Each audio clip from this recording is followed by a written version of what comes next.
បាទសួស្តីអ្នកទាំងអស់គ្នាជួបគ្នាម្ដងទៀតជាមួយនឹងរឿងជួយចាំងសង្ឈី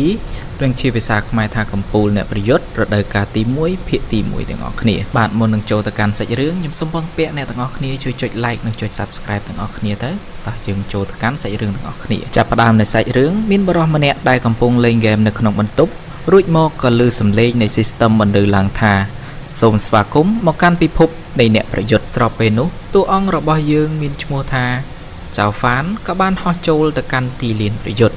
ភ្លាមនោះមាននាគមួយក្បាលដើរចូលមកកាន់ទីលានប្រយុទ្ធហើយពូនាគក៏បាននិយាយថាមានមនុស្សមកស្លាប់ម្នាក់ទៀតហើយបន្ទាប់មកក៏ក្តាប់ដៃវាយចុះទៅកាន់ដីមួយដៃនិងផ្លុំភ្លើងចេញពីមាត់រីឯចៅហ្វាងបន្តគិចចុះគិចឡើងវាយមួយដៃទៅកាន់ពូនាគចាប់ចៅហ្វាងបានក្រវែងទៅម្ខាងខ្ទាតជិត200ម៉ែត្រពូនាគលោតឡើងទៅលើដាក់មួយដៃចុះមកក្រោមនិងនិយាយទៅកាន់ចៅហ្វាងថា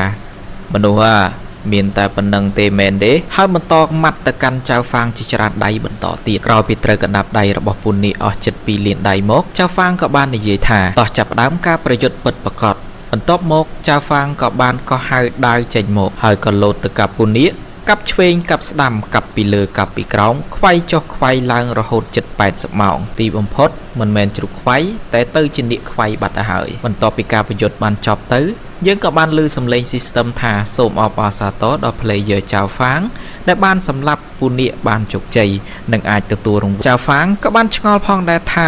តើរង្វាន់នៃការសម្លាប់របស់ស្ដេចនាគថាតើបានរង្វាន់អ្វីខ្លះបន្ទាប់ពីរង្វាន់លោតមកគឺជាប្រភេទ skin ដែលមើលទៅជើងស្រលូនពាក់អាវពណ៌ផ្កាឈូកភ្នែកបិទបើកព្រិចខ្ញាំសម្រស់ដល់គុកកែផងដែរបន្ទាប់ពីបានឃើញមកចៅហ្វាងក៏បានដាក់មួយដៃកំតិចបាត់ទៅហើយក៏បាននិយាយថាបាល់យ៉ូវាមិនដែរអាណាឲ្យ skin មកធ្វើអីបើតួអង្គឯងប្រុសសោះហ្នឹង system ក៏បានបន្លឺឡើងថាអ្នកកំពុងតែបដិសេធជាមួយនឹង skin ដ៏កម្រនេះក៏គ្រាន់តែជាហ្គេមតែប៉ុណ្ណោះចៅហ្វាងក៏បន្តងាកមើលទៅឆ្វេងស្ដាំsystem ក៏បាននិយាយបន្តទៀតថា skin ខុសមែនតែខ្ញុំចង់ឲ្យមួយនឹងហើយមិនចុះតែនិយាយភ្លេចមើលខាងក្រោយចៅហ្វាងក៏បានមកដល់ចាប់ក្រវីម៉ាត់យោហើយក៏បន្តស្រែកថាអបផ្លោកហើយល្មិចបានគ្រាន់តែឲ្យដាវឬក៏ឲ្យអាវុធអីមិនបាន system និយាយវិញថាឈប់ក៏លេងសើចតាការ surprise ហ្នឹងនៅចាប់ផ្ដើមមកដល់បន្តិចទៀតហ្នឹងបន្ទាប់មកក៏មានផ្ទាំងអក្សរចិនលោតឡើងមកនិយាយឡើងថាអបអរសាទរអ្នកដែលបានរកឃើញនៅអ្នកឈ្នះរង្វាន់បានចូលទៅលេងនៅក្នុងហ្គេមច្រកលំហចាប់ផ្ដើមបើកចៅហ្វាងអាម៉េចទេហ្គេមមកចាប់បើកឆ្លងភពដែរមែនបន្ទាប់ system ចាប់ផ្ដើមដំណើរការបានស្រូបយកចៅហ្វាងចូលទៅកាន់ពិភពហ្គេមវិញកាត់មកចូលពិភពហ្គេមរបស់យើងឃើញមានថាមានបរិស3នាក់បាននិយាយទៅកាន់ស្រីបម្រើរបស់ចៅហ្វាងមានតែអន់អីណារីឯបរិសម្នាក់នោះជាអ្នកបម្រើរបស់ចៅចឹងមានកម្រិតទី1ផ្កាយ1ដែលកម្រិតនៅក្នុងរឿងនេះគេបែងចែកជា17កម្រិតនីមួយមាន9ផ្កាយទើបផ្ទុះទៅកាន់1កម្រិតទៀតហើយ admin សូមរាប់ជាលេខរៀងដោយសារតែវារញ៉េរញ៉ៃពេកចាំនៅវគ្គក្រោយ admin នឹងរៀបជាលេខរៀងសម្រាប់អ្នកទាំងអស់គ្នាងាយស្រួលយល់កាត់ចូលមកកាន់សាច់រឿងរបស់យើងវិញបន្ទាប់ពី3នាក់នេះបានរៀបគម្រោងទៅធ្វើបាបនៅអ្នកបម្រើរបស់ចៅហ្វាងហើយគេក៏បាននិយាយថាស្អីស្អាតទៅមួយបងហើយអាល្អិតចៅហ្វាហ្នឹងវាជេត100បាត់ហើយកំបាច់ចាំទៅស្រែកឲ្យបែកសួតអីទៀតវាគ្មានណាគេលឺទេហើយវាគប់ជួនអី system ក៏បានបញ្ជូនចៅហ្វាងដែលឆ្លងភពចូលមកកាន់ហ្គេមមកធ្លាក់ចំពីលើអាប្រុសស្អាត3នាក់របស់យើងនឹងទៀតចៅហ្វាងក៏បាននិយាយថាតើកន្លែងនេះគឺជាកន្លែងណា system បញ្ជូនមកដល់កន្លែងណាហើយស្អីស្អាតដែលជាអ្នកបម្រើរបស់ចៅហ្វាហ្នឹងក៏បានសួរទៅចៅហ្វាងថាតើចៅហ្វាហ្នឹងនៅរស់ទេហើយមិនទាន់ស្លាប់ទេមែនហើយទៅក៏ភ្លេចពីអាអូនមួយនោះរៀងដាច់ដាមតែយាយតែដោយសារតែចៅហ្វាងរបស់យើងហ្នឹងជាប្រុសស្មោះក៏ជូនម្នាក់ម្ដាយម្នាក់មកក៏ភ្លៀងទៅហើយក៏ថែមមួយជើងទៀតធ្លាក់ពីលើភ្នំជ្រុះអស់មួយបាត់ហើយប្រូមួយនោះក៏បាននិយាយថាក្រែងពួកយើងបានចាត់ការហើយតាហើយអាម៉េចបាននៅរស់ទៀតចឹងហើយពូម៉ាប់ដែលជាអ្នកបម្រើរបស់ចៅចឹងម្នាក់ទៀតដែលមានកម្រិតទី1ផ្កាយ5ក៏បាននិយាយថាកុំទៅខ្វល់មេឲ្យសម្លាប់ហើយបើនៅរស់ទៀតសម្លាប់ម្ដងទៀតទៅបន្ទាប់ពីចៅហ្វាងចេញក្បាច់វាយមួយដៃទៅ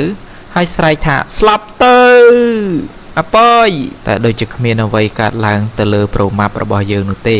សូមបើកវងកញ្ចក់បន្តិចសម្រាប់កន្លែងហ្នឹង សាច់រឿងរបស់យើងនឹងពុំទាន់បានបញ្ជាក់ថាចៅហ្វាងនឹងស្ថិតនៅក្នុងកម្រិតទីប៉ុន្មានផ្កាយប៉ុន្មានដែរទេដែលគ្រាន់តែវាយពូម៉ាប់នៅកម្រិតទី1ផ្កាយទី5មិនទាំងរង្គើសក់ផងនោះចឹងយើងអាចសន្និដ្ឋានបានថាចៅហ្វាងរបស់យើងនឹងមានកម្រិតក្រោមផ្កាយតោះចូលមកកាន់សាច់រឿងរបស់យើងវិញពូម៉ាប់ក៏បាននិយាយថាអាឡអត់ថាម៉េចកុំថាពូធ្វើបាបក្មេងពូតឲ្យ50ដៃមុនកុំឲ្យថាពូនឹងចាស់ធ្វើបាបក្មេងមកចូលមកចៅហ្វាងក៏តបវិញថាវាមិនសំណំវាយតាងអាម៉ាប់នឹងឲ្យទៅជាក្បាលជ្រូកម្ដងមើលបន្ទាប់មកចៅហ្វាងក៏បានលោតទៅវាយប្រើកណាប់ដៃបាដាំងកែងឆេះជង្គង់ហោះនាគសំដែងរិទ្ធខ្លាលេងទឹកឥន្ទ្រីសំដែងរិទ្ធស្វាលូកផ្លែប៉េះម៉ាមីហងតែប៉ុណ្ណេះចេតរយបានសម្រេចបាទហើយតែមានអីណាទៅជាធ្វើទៅសាយឲ្យប្រូម៉ាប់របស់យើងវិញទៅដោយសារតែកម្លៀតនៃកម្រិតឆ្ងាយគ្នាពេកពូម៉ាប់ក៏បានបន្តទៀតថាហើយអាល្អិតអស់ក្បាច់ឥឡូវហ្នឹងពូសុំម្ដងពូម៉ាប់ទីកដៅធំកាប់ទៅកាន់ចាងហ្វានព្រមទាំងធាក់មួយជើងចាប់បានក្រវីបោះចុះទៅជិត80ម៉ែត្រស្ទើរតែធ្លាក់ពីលើជ្រោះចៅហ្វាងក៏បន្តគិតថាហេតុអ្វីបានជាគាត់វាយមិនឈឺថាតើមានរឿងអ្វីកើតឡើងទៅសាច់រឿងរបស់យើងក៏បានចប់ត្រឹមហ្នឹងសូមអរគុណទាំងអស់គ្នាជួបគ្នាជាមួយនឹងវីដេអូក្រោយអរគុណជម្រាបលាបាទសួស្តីទាំងអស់គ្នាជួបគ្នាម្ដងទៀតជាមួយនឹងរឿងជួយជាងសឹងជីនិងជាភាសាខ្មែរថាកម្ពូលអ្នកប្រយុទ្ធនៅក្នុងពិភពនិមិត្តរដូវកាលទី1ភាគទី2ទាំងអស់គ្នាចាប់ផ្ដើមនៃសាច់រឿងមានពន្លឺមួយបាញ់ចុះពីលើមេឃមករកចៅហ្វានសំឡេងរបស់ប្រព័ន្ធក៏បានបន្លឺឡើងថាសូមអបអរសាទរចៅហ្វានដែលបានបើកដំណភ្ជាប់ជាមួយប្រព័ន្ធដោយជោគជ័យចៅហ្វានក៏បានចាប់ទៅកាន់ system ហើយក៏សួរថាហេតុអ្វីបានជាបញ្ជូនគាត់មកកាន់ប្រព័ន្ធមួយហ្នឹងតើមានវិធីអាចចាក់ចេញបានដែរឬទេ system ក៏តបវិញថាឈប់មើលធ្វើចរិតឲ្យបានត្រឹមត្រូវបន្តិចមើលចៅហ្វានក៏តបវិញថានិយាយអំពីចរិតស្អីចាប់ខ្ញុំយកមកកន្លែងដែលមិនដឹងជាស្អីហើយមានសួរថាខ្ញុំចង់មកឬអត់ឥឡូវរកផ្លូវខ្ញុំទៅវិញភ្លាម system ក៏តបវិញថាអត់អីទេចាំតិចទៀតបញ្ជូនទៅវិញចៅហ្វាងចាប់ផ្ទះមួយដៃលឺសូរតាផាច់ឲ្យលឿនមើល system ដឹងហើយឈប់វាយមើលបន្ទាប់នៅពេលដែលទ្វារបានបើកចៅហ្វាងក៏បន្តដើរចូលទៅក្នុងស្របពេលនោះផងដែរយើងក៏ឮសំឡេងរបស់អ្នកបម្រើរបស់ចៅហ្វាងស្រែកឲ្យជួយដោយសារតែបរិសុទ្ធ2នាក់ដែលនៅដើមរឿងរបស់យើងបានចាប់នាគទៅ system ក៏និយាយទៅកាន់ចៅហ្វាងថាហេ bro អត់ទៅទេមែនមិនស្ដាយស្អាតមែនចៅហ្វាងតបវិញថាវាគ្រាន់តែជាការសម្ដែងនេះកុំគិតអីលាហើយមិនបាច់ចាំជួបគ្នាទៀតទេអ្នកបម្រើរបស់ចៅហ្វាងក៏នៅតែបន្តស្រែកហៅឲ្យចៅហ្វាងទៅជួយផងដែរ system ក៏បន្តដេញ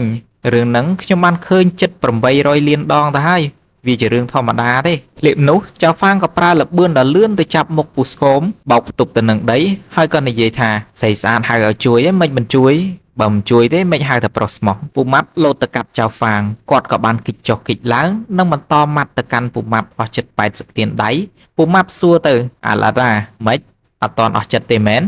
ពូមានកម្រិតទី1ផ្កាយទី5អាតិចអត់បានទៅចូលឆ្នាំចិនទេហើយក៏ធាក់ចៅហ្វាងទៅទៀតជិត80ម៉ែត្រ system ក៏បញ្ជាក់ផងដែរថាសម្រាប់ការជួយរបស់ system គឺតបស្នងផ្ដល់ជាកាដូហើយក៏គប់កាដូកម្រិតដំបូងទៅកាន់ចៅហ្វានយើងក៏ឮសំឡេងថាចូលរួមអបអរសាទរអ្នកទទួលបានសំណាងបូក1វិជាគ្រប់គ្រងភ្លើងនិងបានបើកវត្ថុកម្រកម្រិតព្រះចំនួន1អញ្ចឹងសូមបញ្ជាក់អ្នកទាំងអស់គ្នាបន្តិចគឺសម្រាប់អាវុធឬក៏ឧបករណ៍ប្រើប្រាស់ផ្សេងគឺចែកចេញជា6កម្រិតដូចជា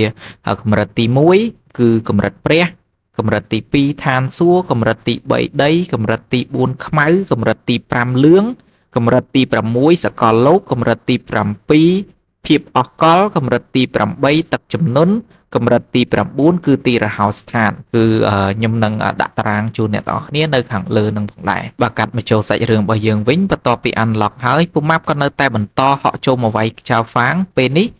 ចៅហ្វាងគឺមិនមែនដូចជាចៅហ្វាងកាលពីមុនទេវាប្រៀបដូចជាមានធម្មពលដែលបង្កើតទៅជាខាំងរារាំងមិនឲ្យពូម៉ាប់វាយចូលទៅកាន់ចៅហ្វាងបានទេ system ក៏បានប្រាប់ទៅកាន់ចៅហ្វាងថាហេ bro វាយទៅជាក្បាលជ្រូកទៅប្រូចៅហ្វាងគ្រាន់តែទាញដាវយកមកកាប់មួយឆ្វាច់អស់ទៅរកឋានតអិនបាត់តែសម្រាប់ការប្រើប្រាស់របស់ទៅលើ skin drill គឺប្រើបានតែម្ដងតែមួយផ្លែតហ្នឹងក៏វារលាយអស់បាត់ទៅបន្ទាប់ពីធ្វើជាអ្នកក្លាហានជីសេះសរួច System ក៏បានប្រាប់ទៅកាន់ចៅហ្វាងថាបន្ទាប់ពីការប្រយុទ្ធចប់ចៅហ្វាងទទួលបានក្បាច់ដាវជីបចរទាំង10និងបញ្ជាក់ផងដែរថានៅពេលដែលប្រយុទ្ធជាមួយនឹងសត្វចម្លែកនិងធ្វើខ្វេះទទួលបានរង្វាន់កាន់តែច្រើនរីឯចៅហ្វាងវិញមិនចាំយូរក៏វឹកហាត់គម្ពីរដាវជីបចរទាំង10ភ្លាមប្រព័ន្ធក៏បន្លឺឡើងថាអបអរសាទរដល់ចៅហ្វាងបានវឹកហាត់ក្បាច់ដាវជីបចរទាំង10បានដោយជោគជ័យនិងបានកម្ចាត់សត្វចម្លែកចំនួន2ទទួលបាន Experience បូក400និងបានកើនកម្រិតពីកម្រិតទី1ផ្កាយ1ទៅជាកម្រិតទី1ផ្កាយ2ហើយចៅហ្វាងក៏បានប្រាប់ទៅកាន់ប្រព័ន្ធថាលើកក្រោយនៅពេលដែល Experience ទទួលបានកុំតន់អាប់ level ចាំគាត់ប្រាប់ឲ្យអាប់ចាំអាប់ហើយគាត់ក៏បន្តទៀតថាជាក់ស្ដែងត្រូវលាក់បាំងកម្រិតរបស់គាត់ត្រូវធ្វើពុតជាខ្សោយដើម្បីងាយនឹកស្រួលក្នុងការវាយជាមួយអ្នកខ្លាំងបន្ទាប់ពីវាយចប់អ្នកបម្រើរបស់ចាងហ្វានក៏បានលោតមកអោបចៅហ្វានគាត់ក៏សួរទៅកាន់ប្រព័ន្ធថាទំនាក់ទំនងរវាងគាត់ជាមួយនឹងនាងគឺជាអ្វី System ផ្ទាត់ដៃតែបន្តិចចៅហ្វានក៏បានចូលទៅកាន់ការចងចាំរបស់តួអង្គកាលនៅពីក្មេងកំពុងតែរត់ដេញចាប់ជាមួយនឹងក្មេងស្រីម្នាក់និងមានលោកតាម្នាក់កំពុងតែមើលពួកគេតែលោកតាហាក់ដូចជាមានជំងឺជាប់ទៅនឹងខ្លួនស្របពេលដែលកែវបែកសាច់រឿងក៏លេងកាត់ទៅកាន់នៅពេលដែលលោកតាស្លាប់មានបរិះមាធំម្នាក់បានវាយដំច្រំធាក់ទៅកាន់លោកតានិងចៅហ្វានហើយស្រែកថាយើងជាមេគ្រួសារចៅ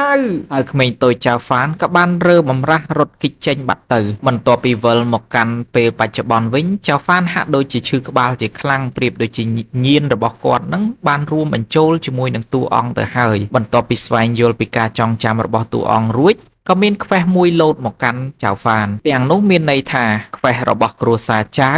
ដោយចៅមឹងនិងចៅស៊ន់បានក្បត់គ្រួសារឥឡូវអ្នកគឺជាម្ចាស់តូចនិងជាសមាជិកនៃគ្រួសារចៅហើយវាជាកាតព្វកិច្ចរបស់អ្នកត្រូវទៅដោះស្រាយជាមួយនឹងពួកគេតើអ្នកយល់ព្រមដែរឬទេស្របពេលនោះចៅហ្វានរៀបចំនឹងចុចយល់ព្រម System ក៏បានប្រាប់ថាក្នុងនាមជាប្រព័ន្ធមុខជូតសម្ដីលយខ្ញុំសូមណែនាំបន្តិចនេះជាពិភពលោកពិតបើសិនជាឯងបរាជ័យនៅក្នុងបេសកកម្មឯងក៏ស្លាប់ដូចគ្នាចៅហ្វាងថាអញ្ចឹងមានតែគិតមើលសិនហើយអញ្ចឹង admin សូមបញ្ជាក់ជូនទៅកាន់អ្នកក្លាហានទាំងអស់គ្នាកម្រិតនៃបេសកកម្មចែកចេញជា6កម្រិតដូចជា C B A S S S S S S ហើយនៅក្នុងមួយកម្រិតគឺបានចែកចេញជា6លំដាប់ទៀតមានដូចជាធម្មតាពិបាកវណ្ណជនសុបិនអាក្រក់នរកនិងព្រះនៃសង្គ្រាមចូលមកកាន់សាច់រឿងរបស់យើងវិញបន្ទាប់ពីចៅហ្វានរៀបទៅនឹងចុចនិងយល់ព្រមទៅហើយ System ក៏ជួយចុចជំនួសហើយក៏បន្លឺសំឡេងថាខ្វេះត្រូវបានទទួលដោយជោគជ័យបន្ទាប់ពីចុចហើយ System ក៏ប្រាប់ទៅចៅហ្វានថាមិនបាច់គិតទេខ្វេះហ្នឹងគឺដាច់ខាតត្រូវតែធ្វើស្រាប់ទៅហើយចៅហ្វានក៏បាននិយាយថាអាបោកមិននិយាយច្រើនក៏ចាប់អបិសាចមុខជូតសម្ដីលយរបស់យើងហ្នឹងគឺគប់ទៅជិត200ម៉ែត្រនិងបន្តបើទោះជាវាជាស្ដាច់នៃហ្គេមបើគាត់ចង់វាយតើវាយ៉ាងម៉េចបន្ទាប់ពីវាយអបិសាចតូចអស់ជិត80ម៉ោងមកក៏សាច់រឿងក៏កាត់ទៅខាងក្រៅវិញគាត់អង្អែក្បាលរបស់អ្នកបម្រើរបស់គាត់ហើយគិតថា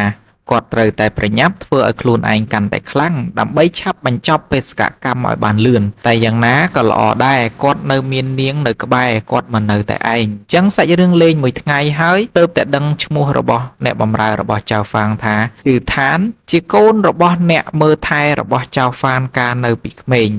និងជាអ្នករត់លេងជាមួយចៅហ្វានតាំងពីក្មេងផងដែរជឿតានក៏បន្តយំឲ្យប្រាប់ថាបើសិនជាគាត់ស្លាប់ជឿតានក៏មិនរស់ដែរចៅហ្វានតបវិញថាកុំបារម្ភអីចាប់ពីពេលនេះទៅគាត់ជាអ្នកការពារនាងគាត់ក៏ចាប់ដៃនាងហើយហៅនាងទៅជាមួយនាងក៏សួរថាទៅណាគាត់ថាទៅសម្រាប់បិសាចមុខខ្ជូតសម្ដីលយរបស់យើងក៏និយាយថាដូចជាការព្រៀងតុកចៅហ្វាងបានធ្លាក់ចូលគម្រោងការដោយជោគជ័យហា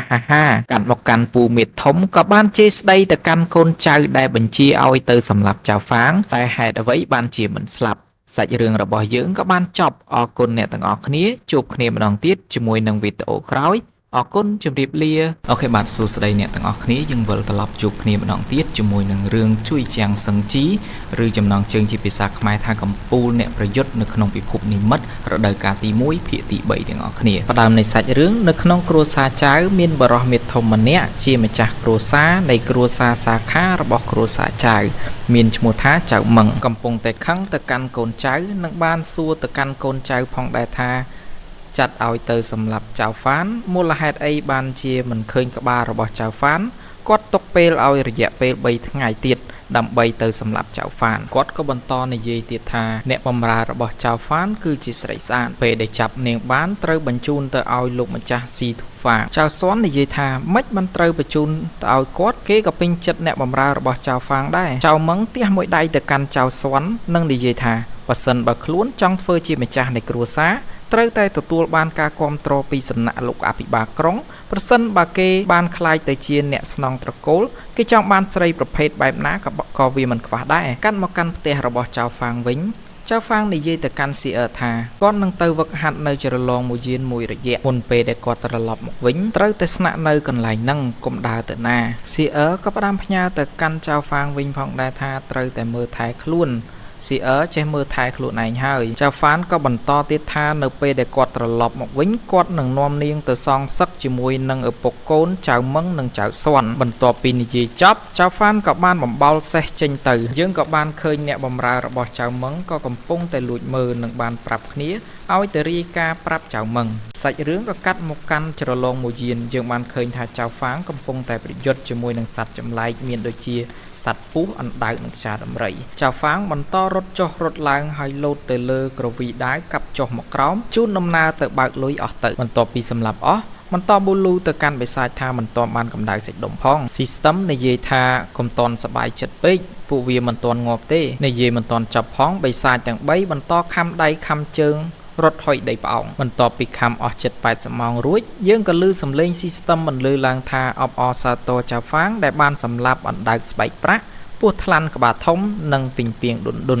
សម្រាប់ការយកឈ្នះ3ដងដំបូងទទួលបានរង្វាន់ឡើងមួយកម្រិតតែក្រឡេកមើលទៅចៅហ្វាងមុខឡើងពោតែម្ដងក៏ប៉ុន្តែសម្ដីនៅតែលយនិងនិយាយថាសត្វល្អិតប៉ុណ្ណឹងវាគ្មានអ្វីជាបញ្ហានោះទេ System ក៏តបវិញថាគ្រាន់បើទៅឯងលើកហ្នឹងគ្រាន់តែជាសត្វកម្រិតទាបចាំមើលលើកក្រោយនឹងទៅជាយ៉ាងណាត្រូវចាំថាការប្រយុទ្ធជាមួយនឹងសត្វចម្លែកកាន់តែខ្លាំងបទពិសោធន៍នៃការប្រយុទ្ធរបស់អ្នកនឹងកាន់តែខ្លាំងប្រសិនបើអ្នកកាន់តែខ្លាំងអត្រានៃការស្លាប់របស់អ្នកគឺកាន់តែទាបស្របពេលនោះមានសត្វស្រមោចមួយក្បាលកំពុងតែដើរឆ្លងកាត់ចៅហ្វាងសួរថាតើនេះជាអ្វី System ប្រាប់វិញថាជាសត្វស្រមោចលេបវិញ្ញាណតិចថាមិនបានប្រាប់សត្វស្រមោចនឹងវាគ្មានបទពិសោធន៍នៅក្នុងការប្រយុទ្ធទេតែកម្រិតវឹកហាត់របស់វាគឺរយៈពេល1000ឆ្នាំតែចៅហ្វាមិនបានស្ដាប់អីក៏យកផ្លែប៉ោមចេញពីសត្វស្រមោចហើយចាប់ស្រមោចលេងទៀតតែ System បន្តថាសត្វស្រមោចវិញ្ញាណវាមិនដែលរស់នៅតែម្នាក់ឯងនោះទេវាតែងតែ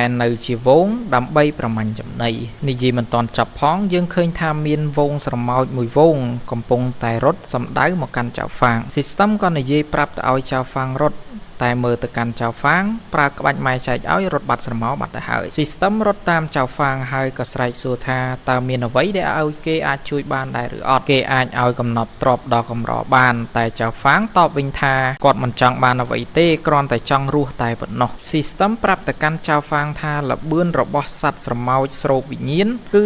35ការពារគឺ1ចៅហ្វាងក៏បន្តប្រើល្បឿនដ៏លឿននិងលោតចុះលោតឡើងក៏បានជួបទៅនឹងសម្បុករបស់វងសត្វស្រមោចលេបវិញ្ញាណនិងនិយាយថាគាត់មានគម្រោងហើយជំហានទី1បង្កើនធម្មពល System យុទ្ធសាស្ត្ររបស់ឯងគឺបំផ្លាញសម្បុកស្រមោចមែនទេបើអញ្ចឹងមិនធ្វើឲ្យពួកវាខឹងពួកយើងនឹងមិនឆាប់ស្លាប់កាន់តែលឿនចៅហ្វាងបន្តនិយាយថាបិទមាត់ចាំតែមើលទៅជំហានទី2ប្រើប្រាស់កម្លាំងទាំងអស់វាយផ្ទប់ទៅនឹងដីជាមួយនឹងកម្លាំងភ្លើងជំហានទី3អង្គុយមើលសត្វស្រមោចងាប់បន្ទាប់ពីវាយចប់យើងឃើញថា experience របស់ចៅហ្វាងបន្តបូកឡើងកាន់តែច្រើនរហូតដល់ System ចង់គាំងទៅហើយរហូត80ម៉ោងក្រោយមកយើងឮសំឡេងប្រព័ន្ធបន្លឺឡើងថាអបអរសាទរចៅហ្វាងដែលបានផ្ទុះ level ទៅកាន់កម្រិតទី1ផ្កាយទី4និងបន្តផ្ទុះកម្រិតទី1ផ្កាយទី5បន្ទាប់ពីការប្រយុទ្ធត្រូវបានបញ្ចប់ ប្រព័ន្ធបានលោតមកបានបញ្ជាក់ថាចៅហ្វាងបានវឹកហាត់ជោគជ័យនៅក្បាច់ជីបចរទាំង10បច្ចេកទេសប្រើប្រាស់ភ្លើងនិងកម្រិតនៃក្បាច់គុណឈានដល់កម្រិត1ផ្កាយ9ព្រមទាំងបន្ទុកសំណាងចំនួន1បន្ទាប់ពីការផ្ទុះ level រួចមក system ក៏បាននិយាយថាបច្ចេកទេសការប្រើប្រាស់ភ្លើងរបស់ចៅហ្វានពិតជាគួរឲ្យចាប់អារម្មណ៍មែនដែលអាចកំទេចវងស្រមោចស្រូបប្រឡឹងបានចៅហ្វាងក៏បានសួរទៅកាន់ system ថាប្រសិនបើគាត់ឈ្នះ system នឹងផ្ដល់រង្វាន់ឲ្យគាត់តើរង្វាន់នោះជាអ្វី system ក៏បានគិតក្នុងចិត្តផងដែរថាប្រសិនបើគាត់ឲ្យចៅហ្វានឡើងកម្រិតលឿនពេកប្រហែលជាមិនល្អទេចៅហ្វាងដកកំបិតហើយសួរថាអត់ចាំមែនទេនឹងបន្តសូត្រកំណាព្យថាខ្យល់បក់លើស្ពាននៅក្រោមទឹកយុបយន្តសាទសូន្យជាឱកាសសម្រាប់ពិឃាត system សួរថាច្រៀងទៅចាំបាច់សំលៀងកំបិតនិងបន្តខំធ្មេញនិងនិយាយថាចាំហើយគាត់នឹងផ្ដល់ព័ត៌មានពីកំណប់ដ៏កម្រមួយនេះលោកម្ចាស់ទៅតាមផ្លូវនេះចាហ្វាងក៏បន្តថាធ្វើអញ្ចឹងបានល្អអាក្មេងល្អសាច់រឿងរបស់យើងក៏បានចប់អរគុណអ្នកទាំងអស់គ្នាជួបគ្នាម្ដងទៀតនៅវីដេអូក្រោយជម្រាបលាបាទសួស្តីអ្នកទាំងអស់គ្នាជួបគ្នាម្ដងទៀតជាមួយនឹងរឿងជួយជាងសឹងជីនិងជាភាសាខ្មែរថាកំពូលអ្នកប្រយុទ្ធនៅក្នុងពិភពនិមិត្តរដូវកាលទី1ភាគទី4ទាំងអស់គ្នាចាប់ផ្ដើមនៃសាច់រឿងនៅក្នុងជ្រលងមួយយាន system បាននាំចៅហ្វាងទៅរកកំណត់ដ៏កម្របន្ទាប់ពីឃើញយើងក៏ដឹងថាកំណត់ដ៏កម្រនោះគឺជាប្រភេទផ្សិតលេងជឺចៅហ្វាងក៏សួរទៅកាន់ system ថាតើគាត់អាចហូបនៅប្រភេទផ្សិតលេងជឺនឹងបានអត់បើសិនបើគាត់ហូបតើគាត់អាចផ្ទុះ level បានអត់ system ក៏តបវិញថាកម្រិតរបស់ចៅហ្វាងនៅទាបនៅឡើយប្រសិនបើហូបមានបញ្ហាក៏ប៉ុន្តែចៅហ្វាងអាចបដូរទៅជាបន្ទុកអាចទិញទៅជារបស់របរអាចបដូរនៅក្នុងហឹបសំណាងបានចៅហ្វាងថាបើសិនជាអាចដូរបានមិនប្រាប់តាំងពីយូរតោះបញ្ញាប់ឡើង system ថាបើចង់ដឹងមិនសួរនិយាយចប់ system ក៏បានបង្ហាញប្រអប់ជាច្រើនមានដូចជាប្រអប់ឈើប្រអប់ប្រាក់មាសនិងប្រអប់ពិសេសជាងគេគឺប្រអប់ស្រោបចម្លាក់ពណ៌មាសនិងពណ៌ស្វាយតែចៅហ្វាងនិយាយថាប្រអប់ទាំងអស់ហ្នឹងវាពិតជាមានតម្លៃថ្លៃបើសិនជាគាត់ប្រើលុយទិញតើអាចទិញបានអត់បើសំបន្ទុកវិញមិនដឹងជាឆ្នាំណាបានទទួលបានទេ system ប្រាប់ថារង្វាន់គឺអាចផ្លាស់ប្ដូរបានត្រឹមតែបន្ទុកតែប៉ុណ្ណោះមិនអាចប្ដូរជាលុយជំនួសបានទេបន្ទាប់ពីនិយាយចប់ចៅហ្វាងក៏បានលោតទៅចិត្តដើម្បីបេះនៅលីងជឺស្របពេលដែលចៅហ្វាងរៀបនឹងកាច់យកក៏មានប្រព័ន្ធបន្លឺឡើងថាសារព្រមានអ្នកកំពុងតែស្ថិតនៅក្នុងដែនដីរបស់ស្ដេចសត្វតោបិសាចពណ៌ខ្មៅ system ប្រាប់ឲ្យទៅចៅហ្វាងឆាប់រត់សត្វបិសាចតោខ្មៅកំពុងតែមកហើយតែចៅហ្វាងមានតែខ្វល់ឯណាកំពុងតែ enjoy live ជាមួយនឹងការបេះផ្សិតស្របពេលដែលចៅហ្វាងកំពុងជីកតោខ្មៅបានដើរមកពីក្រោយហើយស្រែកយ៉ាងខ្លាំង system បន្តទៀតថាមិនជីកទៀតទៅក្រោយមកសត្វតោខ្មៅបានប្រើប្រាស់ថាមពលបាញ់ចេញពីមាត់ចៅហ្វាងបន្តគេចថែមទាំងសួរទៅកាន់ system ថាមិនបានមិនប្រាប់គាត់ system និយាយថាគាត់បានប្រាប់ហើយតើឯងទៅមិនព្រមស្ដាប់គាត់ហើយមិនរត់ទៀតនៅចាំអីចាំឲ្យគេហែកក្បាលស៊ីមែនចៅហ្វាងឆ្លើយវិញថាឱកាសដ៏ល្អសម្រាប់ការវឹកហាត់អញ្ចឹងត្រូវតែប្រយុទ្ធបន្ទាប់ពីនិយាយចប់ចៅហ្វាងក៏បានហោះឡើងទៅលើនិងប្រើកម្លាំងបង្កើតទៅជាដាវវាយចេញទៅកាន់ស្ដេចតោពណ៌ខ្មៅតែมันអាចបំបែកនៅរនាំងការពាររបស់ស្ដេចតោបាននោះទេបន្ទាប់ពីវាយមិនឈ្នះចៅហ្វាងមានតែប្រើក្បាច់ម៉ែចែកឲ្យតោខ្មៅនៅតែបន្តដេញនិងប្រើយុទ្ធសិលបាញ់ទៅរកចៅហ្វាងក៏បន្តគេចចុះគេចឡើងនិងសួរទៅកាន់ system ថាតើគាត់គួរតែធ្វើដូចម្ដេច system ថាបច្ចុប្បន្នចៅហ្វាងមានបន្ទុកសំណាងចំនួន1ការប្រើប្រាស់វាអាចធ្វើឲ្យគាត់គេចផុតពីសេចក្តីស្លាប់ចៅហ្វាងមិនចាំយូរក៏ប្រើភ្លាមស្របពេលដែលតោខ្មៅហក់ចូលមកបំរុងនឹងផ្ដាច់ជីវិតរបស់ចៅហ្វាងក៏មានពន្លឺមួយបាញ់ចុះពីលើមេឃមានស្រីស្អាតម្នាក់សម្រស់គុកគក់មិនអន់មានឈ្មោះថាមូស៊ីងស៊ន់នាងបាននិយាយថាអាតោចង្រៃវាបានសម្លាប់អ្នកភូមិនៅជ្រលងមួយយាននេះជាច្រើនថ្ងៃនេះជាថ្ងៃអន្សាររបស់វាហើយបន្ទាប់ពីនិយាយចប់នាងក៏បានដកដាវប្រយុទ្ធជាមួយនឹងស្ដេចតោលោតចុះលោតឡើងកាប់ចុះកាប់ឡើងប្រើស្នៀតដាវកាប់ទៅកាន់ស្ដេចតោកាត់មកកាន់ចៅហ្វាងនឹង system ក៏បាននិយាយថាបន្តនៅមើលអីទៀតមិនឆាប់រត់នៅចាំឲ្យស្តោស៊ីក្បាលមែនចៅហ្វាងក៏តបវិញថាមិនចាំបាច់បញ្ញាប់ទេនៅមើលសិនទៅមូស៊ីងស៊ន់បន្តប្រយុទ្ធជាមួយនឹងស្ដេចតោកាប់ចុះកាប់ឡើងស្ដេចតោបានប្រើថាមពលដ៏ខ្លាំងបាញ់ទៅរកស៊ីងស៊ន់ហក់ឡើងទៅលើនិងប្រើដាវធ្វើជាសំណាញ់ដើម្បីឃុំក្រងនិងវាយទៅកាន់ស្ដេចតោខ្មៅមើលទៅលើផ្សិតនិងមានបំណងលោតទៅខំ ស៊ីងស៊ន់បន្តហោះទៅតាមនៅពេលដែលតោខ្មៅរៀបចំនឹងខំសិតលីងជឺស៊ីងស៊ន់បានប្រើកម្លាំងខ្លាំងវាយទៅកាន់តោខ្មៅឲ្យខ្ទាតចង់80ម៉ែត្របន្ទាប់ពីវាយគ្នាអស់មួយសន្ទុះមកតោខ្មៅបានបញ្ចេញក្បាល3ជាមូលហេតុដោយសារតែអំបែងមិញនេះតោខ្មៅបានស៊ីផ្សិតលីងជឺអស់ពាក់កណ្ដាលអាបិសាចមុខខ្ជូតសម្ដីលយរបស់យើងបាននិយាយឡើងថាមិនល្អទេតោខ្មៅបានស៊ីផ្សិតលីងជឺអស់ពាក់កណ្ដាលទៅហើយវារៀបនឹងបង្កើនកម្រិតទៅជាស្ដេចតោក្បាល3ទៅហើយចៅហ្វាងក៏ស្រែកថាអ្នកនាងវាកំពុងតែបង្កើនកម្រិតទៅជាស្ដេចតោក្បាល3ហើយបន្ទាប់ពីបានឃើញមកស៊ីងស៊ន់ក៏បានប្រើប្រាស់ក្បាច់ដាវ 10000 ត្រឡប់ទៅជាមួយទៅកាន់តោខ្មៅ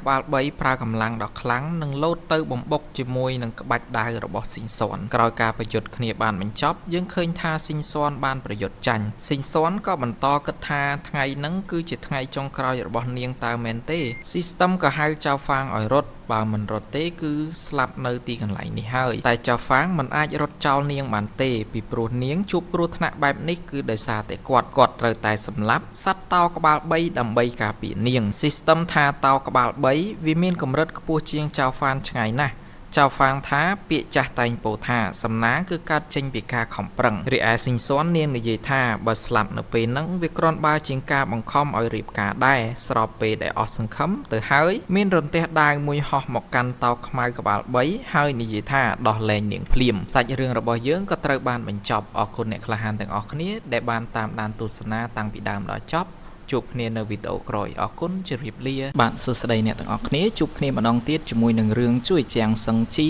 និងជាភាសាខ្មែរថាកម្ពុជាអ្នកប្រយុទ្ធនៅក្នុងពិភពនិមិត្តរដូវកាលទី1ភាគទី5ទាំងអស់គ្នាចាប់ផ្ដើមនៃសាច់រឿងនៅក្នុងជ្រលងមួយយានចៅហ្វានក៏បានចេញមកជួយការពារទៅកាន់ស៊ីងស៊ន់ដើម្បីប្រយុទ្ធជាមួយនឹងតោខ្មៅក្បាល3តោខ្មៅក្បាល3បន្តវាយប្រហារទៅកាន់ចៅហ្វាងខ្វាចចុះខ្វាចឡើងចៅហ្វាងបន្តរងចុះរងឡើងតោខ្មៅក្បាល3ទះមួយដៃទៀតចៅហ្វាងចង់80ម៉ែត្រចៅហ្វាងបានប្រមូលផ្ដុំធម្មពលប្រើប្រាស់ក្បាច់ដាវជីបចរទាំង10ប្រមូលផ្ដុំជាមួយនឹងដាវទៅជាមួយវាយទៅកាន់តោខ្មៅក្បាល3តោខ្មៅប្រើប្រាស់កម្លាំងដ៏ខ្លាំងទៅទប់ទល់នឹងបំបែកដាវរបស់ចៅហ្វាងស៊ីស្ទឹមបានបញ្ជាក់ទៅកាន់ចៅហ្វាងថាប្រាប់ទៀតថាមិនមែនជាដៃគូរបស់តោខ្មៅក្បាល3នឹងទេតែប្រាប់មិនស្ដាប់ឥឡូវហ្នឹងអស់ពេលរត់បាត់ហើយចៅហ្វាងថាបើមិនសាកមិននឹងដឹងកាលពីមុនគាត់គ្រាន់តែបំបែកស្នៀតការពាររបស់តោខ្មៅក្បាល3ហ្នឹងមិនបានផងតែឥឡូវហ្នឹងគឺវាយឲ្យវាខ្ទាតបានហើយចាត់ទុកថាបើសិនជាគាត់ចាញ់គាត់នឹងស្លាប់ទៅចុះនិយាយចប់ក៏បន្តសម្រុកចូលទៅទៀតនឹងប្រើប្រាស់ក្បាច់គ្រប់គ្រងភ្លើងនិងបន្ត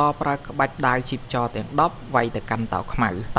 វាយមួយដៃទៀតត្រឡប់មកវិញចៅហ្វាងនៅតែបន្តសម្រុកចូលចាក់ពីមុខចាក់ពីក្រោយកាប់ចុះកាប់ឡើងម្ដងហើយម្ដងទៀតប៉ុន្តែហាក់ដូចជាមិនបានការស៊ីងស៊ន់ក៏បានប្រាប់ទៅកាន់ចៅហ្វាងថាឈប់ទៅបានហើយបើសិនបើនៅតែប្រយុទ្ធបន្តទៀតអ្នកនឹងអស់ធម្មពលរហូតដល់ស្លាប់ស៊ីស្ទឹមក៏បានប្រាប់ទៅកាន់ចៅហ្វាងថាឲ្យស្ដាប់នាងទៅបើនៅតែបន្តប្រយុទ្ធបើមិនស្លាប់ក៏ពិការដែរចៅហ្វាងងាកមកក្រោយហើយប្រាប់ទៅកាន់ស៊ីងស៊ន់វិញថាស្អីស្អាតមិនបាច់ចាំបារម្ភពីគាត់ទេនឹងបន្តចូលទៅប្រយុទ្ធប្រើប្រាស់ក្បាច់ដាវជីបចរទាំង10លោតទៅកាប់លោតទៅចាក់និងបន្តប្រាប់ខ្លួនឯងថាគាត់ត្រូវតែឈ្នះគាត់មិនអាចចុះចាញ់បានទេនឹងបន្តស្រែកថាអាល្អិតបើចង់សម្លាប់គាត់វាមិនមែនជារឿងងាយស្រួលទេតោខ្មៅនៅតែបន្តចូលនិងប្រើប្រាស់កម្លាំងកាន់តែខ្លាំងបាញ់ចេញពីមាត់រីឯចៅហ្វាងបានស្រែកថាកម្លាំងភ្លើងរួមទៅនឹងដាវជីបចរទាំង10ហើយវាយចេញទៅកាន់តោខ្មៅក្បាល3កម្លាំងទាំងពីរផ្ទុះយ៉ាងសន្ធោសន្ធៅធ្វើឲ្យតោខ្មៅក្បាល3ស្លាប់បន្សល់តែស្នូលប្រលឹងស៊ីស្ទឹមថាក្បាច់បង្កើតថ្មីវាអាចបង្កើតកម្លាំងរហូតដល់គុណនឹង10តើអាល្អិតនឹងវាអាចធ្វើបានដោយរបៀបណាចំណែកស៊ីងស៊ន់វិញបាននិយាយថាគាត់អាចធ្វើបានហើយនិយាយចប់ក៏សន្លប់ឈឹងក្រោយពីសម្លាប់ស្ដេចតោក្បាល3បានចៅហ្វាងក៏បានបង្កើនកម្រិតពីកម្រិត1ផ្កាយ9ទៅកាន់កម្រិត2ផ្កាយ8យ៉ាងលឿនសូម្បីតែស៊ីស្ទឹមក៏លន់មាត់ផងដែរថាវាពិតជាលឿនចម្លែកដែលចៅហ្វាងនឹងអាចធ្វើវាបានចៅហ្វាងចាប់ស៊ីស្ទឹមនឹងប្រាប់កុំឲ្យនិយាយច្រើនពេកលីងជឺនៅសល់ពាក់កណ្ដាលទៀតព្រមទាំងប្រគល់ទៅឲ្យស៊ីស្ទឹមហើយសួរទៅស៊ីស្ទឹមថាតើគាត់អាចទទួលបានពិន្ទុប៉ុន្មានស្ទឹមបានបញ្ជាក់ថាលីងជឺកម្រិតទី7អាចផ្លាស់ប្ដូរបានពិន្ទុ903ពិន្ទុនិងបន្តសួរទៅកាន់ចៅហ្វាងថា មិញហ្នឹងទទួលបានស្នូលវិញ្ញាណរបស់តោខ្មៅក្បាល3បើមិនអញ្ចឹងទេឲ្យមកកាន់គាត់មកគាត់ផ្លាស់ប្ដូរជាមួយនឹងបន្ទុក 10000 បន្ទុកចាហ្វាងក៏តបវិញថាគាត់មិនមែនល្ងងទេបន្ទុកហ្នឹងគឺគ្រាន់តែអាចផ្លាស់ប្ដូរជាមួយនឹង Treasure Chest តែប៉ុណ្ណោះកុំចង់មកបោកអាបោកនឹងបន្តសួរទៅកាន់ system ថាតើបន្ទុករបស់គាត់អាចផ្លាស់ប្ដូរយកថ្នាំដើម្បីព្យាបាលស៊ីងស៊ាន់បានដែរឬទេ system តបវិញថាបានតាប៉ុន្តែបើសិនជាឯងលក់ស្នូលវិញ្ញាណតោក្បាល3ឲ្យទៅគាត់នឹងឲ្យបន្ទុក 10000 បន្ទុកដើម្បីបដូរយកហឹបសំណាងបាទសម្រាប់ហឹបសំណាងហើយនឹង Treasure Chest ហ្នឹងគឺជាពាក្យតែមួយទេគ្រាន់តែមួយជាអង់គ្លេសនិងពាក្យជាខ្មែរគ្រាន់តែកន្លែងខ្លះខ្ញុំបកកន្លែងខ្លះខ្ញុំខ្ជិលបកសម្រាប់ហឹបចម្លាក់មាសពណ៌ស្វាយនឹងមានឱកាសទទួលបានថ្នាំគ្រាប់បង្កើនឆ្អឹងវាអាចធ្វើឲ្យមនុស្សស្លាប់រស់ឡើងវិញដរាបណារូបរាងកាយរក្សាទុកនៅធាតុដើមវានឹងអាចធ្វើឲ្យអ្នករស់ឡើងវិញប៉ុន្តែថ្នាំដែលល្អជាងគេគឺជាប្រភេទថ្នាំធាតុទាំង5បើសិនបើអ្នកអាចទទួលបានវាអ្នកអាចជួយអ្វីក៏បានដែរនិយាយមិនទាន់ចប់ផងចៅហ្វាងក្តាប់ដៃវាយទៅកាន់ system មួយដៃអាល្អិតណាកុំសាំតប៉ែពេកដឹងថាគាត់នឹងមានបន្ទុកត្រឹមតែ903បន្ទុកទេហើយនៅអូកាឡាដល់ណាទៀតមិនឆាប់ដូរគាត់មក system ក៏និយាយថាហេប្រូមិនវាយខ្ញុំអញ្ចឹងខ្ញុំជាប្រព័ន្ធណាចៅហ្វាងបន្តថាបើសិនតែគាត់វាយទៅវាយ៉ាងម៉េចគាត់ជាអ្នកលេងគាត់ចង់ធ្វើម៉េចស្រេចតែគាត់ហើយប្រើប្រាស់កម្លាំងបញ្ចេញដាវដើម្បីគំរាមទៅកាន់ system ក៏បានប្រាប់ថាកំខឹងអីមើលប្រូនេះជា Treasure Chest ប្រើប្រាស់អស់ចំនួន900បន្ទុកវាមានថ្នាំសម្រាប់ព្យាបាលនិងបង្ហាញនៅ Treasure Chest 3ហើយចៅហ្វាងបើកទៅលើ Chest នោះតែទទួលបានថ្នាំគ្រាប់ដែលមានឆ្នូត3សម្រាប់ព្យាបាលរបួសនិងបន្តប្រើប្រាស់វាដើម្បីទៅព្យាបាលស៊ីងស៊ាន់ស្របពេលដែលថ្នាំកំពុងព្យាបាលនិងជ្រាបចូលទៅក្នុងសពសារពាង្គកាយរបស់ស៊ីងស៊ាន់ចៅហ្វាងក៏និយាយថាស្រីស្អាតដែលមានសម្រស់ស្អាតហើយខ្លាំងបែបហ្នឹងប្រសិនបើអាចក្លាយទៅជាសង្សាររបស់គាត់មិនដឹងជាល្អយ៉ាងណាទេអញ្ចឹងជាក់ស្ដែងចៅហ្វាងក៏អត់លិតដូចជាអ្នកក្លាហានទាំងអស់គ្នាដែរក្រោយពីថ្នាំបានព្យាបាលស៊ីងស៊ាន់បានដោយជោគជ័យស៊ីងស៊ាន់បានបើកភ្នែកមកឃើញភ្នែកដ៏ព្រានរបស់ចៅហ្វាងព្រមទាំងជូនមួយដៃទៅកាន់ចៅហ្វាងទុកជាអនុស្សាវរីយ៍ថែមទាំងស្រែកថាអាប្រុសព្រានមិនមើលប្រានក្រោយមកសាច់រឿងរបស់យើងក៏បានចប់អរគុណអ្នកទាំងអស់គ្នាដែលបានតាមដានតាំងពីដើមរហូតមកដល់ចប់អរគុណអ្នកទាំងអស់គ្នាជួបគ្នាជាមួយនឹងភាពបន្តនៅវីដេអូក្រោយអរគុណអ្នកទាំងអស់គ្នាជម្រាបលាបាទសួស្តីអ្នកទាំងអស់គ្នាជួបគ្នាម្ដងទៀតជាមួយនឹងរឿងជួយជាងសឹងជីនិងជាភាសាខ្មែរថាកម្ពុជាអ្នកប្រយុទ្ធនៅក្នុងពិភពនិមិត្តរដូវកាលទី1ភាគទី6ទាំងអស់គ្នាបន្ទាប់ពីទទួលបានកាដូមួយដៃពីឈិញស៊ាន់រួចមកចៅហ្វាងថាមិនសមហេតុផលសោះខ្ញុំបានជួយនាងមិនបានជានាងវាយខ្ញុំទៅវិញឈិញស៊ាន់តបវិញថាអធិស្ឋានផងប្រតិកម្មពីកំណើតចៅហ្វាងថាមិនសំណំសោះអ្នកត្រូវតែសងខ្ញុំឈិញស៊ាន់សួរវិញថាតើអ្នកចង់បានអ្វីចៅហ្វាងក៏តបវិញថាត្រូវការលុយមានលុយអត់សាំមែនណាគេឡើងស្អីស្អាតហើយសួរគេរលុយសាំដល់កកាត់មកកាន់សាច់រឿងរបស់យើងវិញស៊ីងស៊ាន់ថាគ្មានទេលុយចៅហ្វាងក៏បន្តសួរថាចុះអាវុធដែលមានកម្រិតខ្ពស់ឬក៏កំពីក្បាច់គុណអីមានអត់ស៊ីងស៊ាន់ថាអាវុធគ្មានទេកំពីក្បាច់គុណគឺនាងទទួលបានអំពីបៈរបស់នាងចំណែកឯអ្នកដែលក្រៅបៈគឺមិនអាចហាត់បានទេស្របពេលហ្នឹងចៅហ្វាងកំពុងតែគិតហើយក៏សួរនាងថាតើនាងអាចរៀបការជាមួយនឹងគាត់បានអត់ធ្វើជាស្រីរបស់គាត់ស៊ីងស៊ាន់តបវិញថាយ៉ាងម៉េចចង់រៀបការជាមួយនឹងខ្ញុំចៅហ្វាងតបវិញថា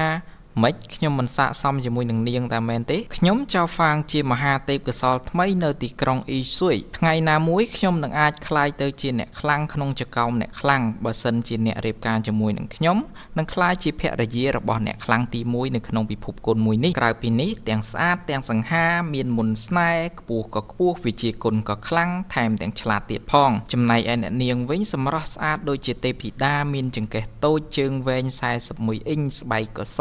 ពួកយើងពិតជាសមនឹងគ្នាមែនពិតជាសមជាគូពីអតីតជាតិមែនហេតុអ្វីបានជាសើចនឹងខ្ញុំកំពុងតែសារភាពស្នេហ៍ណាឈិញស៊ាន់តបវិញថាអត់អីទេអរគុណសម្រាប់ការជួយនាងមានឈ្មោះថាមូឈិញស៊ាន់បើជាគូថ្ងៃក្រោយយើងនឹងជួបគ្នាម្ដងទៀតហើយក៏បញ្ចេញដាវហោះចេញបាត់ទៅ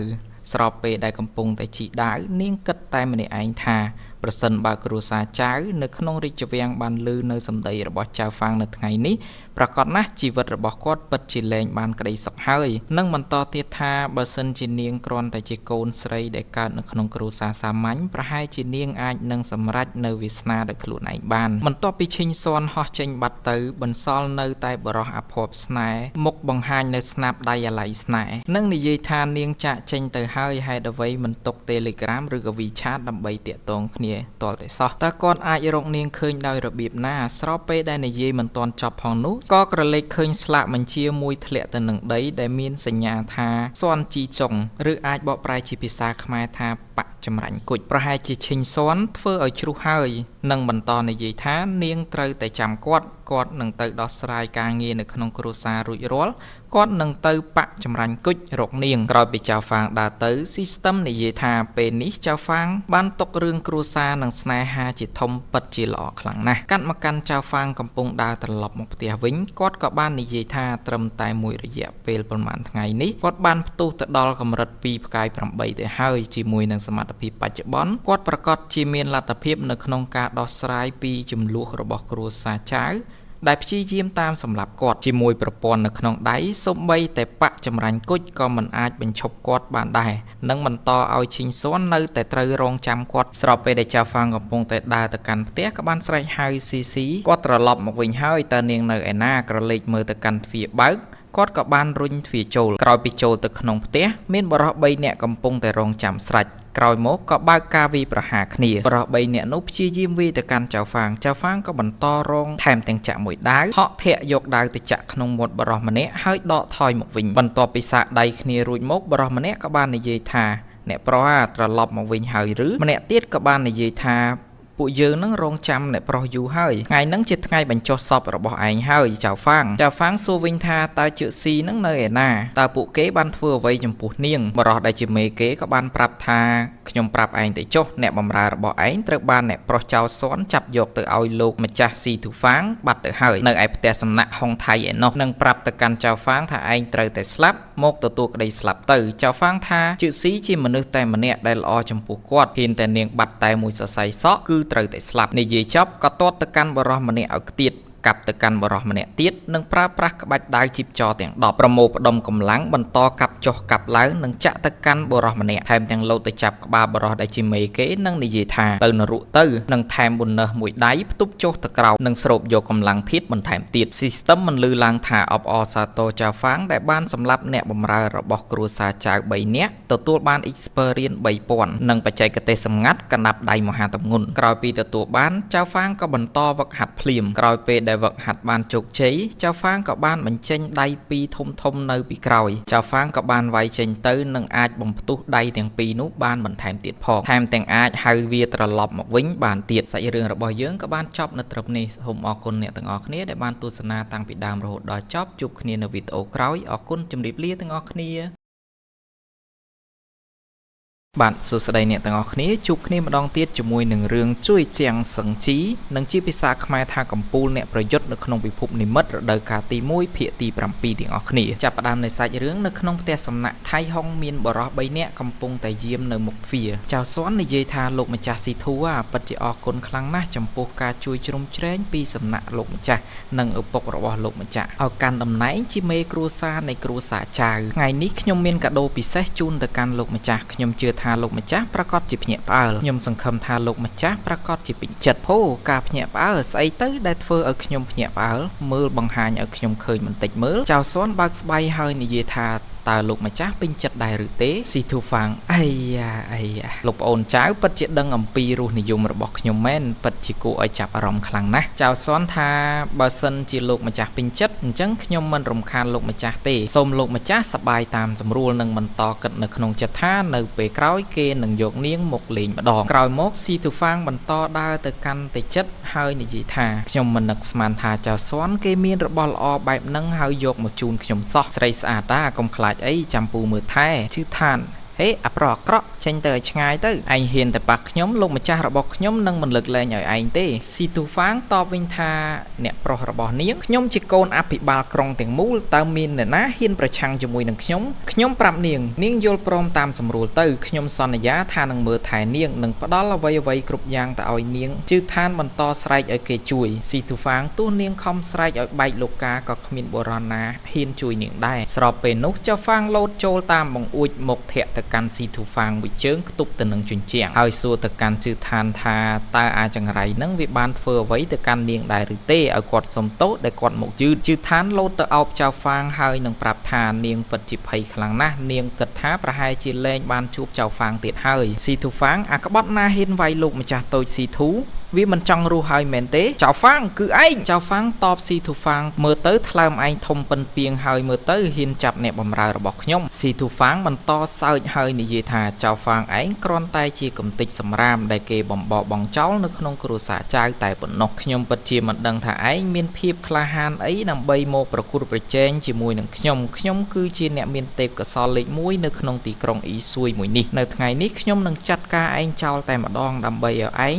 ដឹងថាតើគម្លាតរបស់យើងទាំងពីរខុសគ្នាដោយរបៀបណាក្រោយនិយាយចប់ស៊ីធូហ្វាងក្តាប់ដៃនឹងលោតទៅវាយចៅហ្វាងអ្នកទាំងពីរបន្តផ្លាស់ប្ដូរកណ្ដាប់ដៃគ្នាទៅវិញទៅមកមាត់ឆ្វេងមាត់ស្ដាំចៅហ្វាងក្តាប់ដៃដាល់ទៅកាន់មុខចៅហ្វាងមួយដៃខ្ទៀតស៊ីធូហ្វាងប្រើប្រាស់កណ្ដាប់ដៃផ្គររន្ទះជឿឋានស្រែកពីក្រោយឲ្យអ្នកប្រុសប្រយ័ត្នចៅហ្វាងបានប្រើប្រាស់ក្បាច់កណ្ដាប់ដៃបំបែកថ្មមួយដៃខ្ទៀតទៅវិញរីឯអ្នកការពាររបស់ស៊ីធូហ្វាងនៅតែខាងក្រៅបន្តនៅតែការពារនៅខាងក្រៅគ្មានដឹងខ្យល់ដឹងតែរហើយចៅហ្វាងវាយហើយប៊ូលូទៀតថាក្បាច់បែបហ្នឹងហៅថាលេខ1នៅក្នុងទីក្រុងអ៊ីស៊ុយស៊ីធូហ្វាងនៅក្នុងទីក្រុងអ៊ីស៊ុយនេះគ្មានអ្នកណាហ៊ានធ្វើបាបខ្ញុំទេស៊ីធូបានដកគុជហើយក្តាប់បំបែកដើម្បីហៅជំនួយហើយនិយាយថាចៅហ្វាងថ្ងៃនេះឯងត្រូវតែស្លាប់ក្រោយពីបានឃើញនៅកំជ្រួចផ្ដល់សញ្ញាអ្នកការពារទាំង3របស់ស៊ីធូហ្វាងបានសម្រុកចូលមកហើយស្រែកថាអ្នកណាហ៊ានធ្វើបាបលោកម្ចាស់តូចស៊ីធូក្រោយពីបិទទ្វារយើងឃើញថាស៊ីធូហ្វាងជាប់ទៅនឹងជញ្ជាំងអ្នកការពារទាំង3បន្ត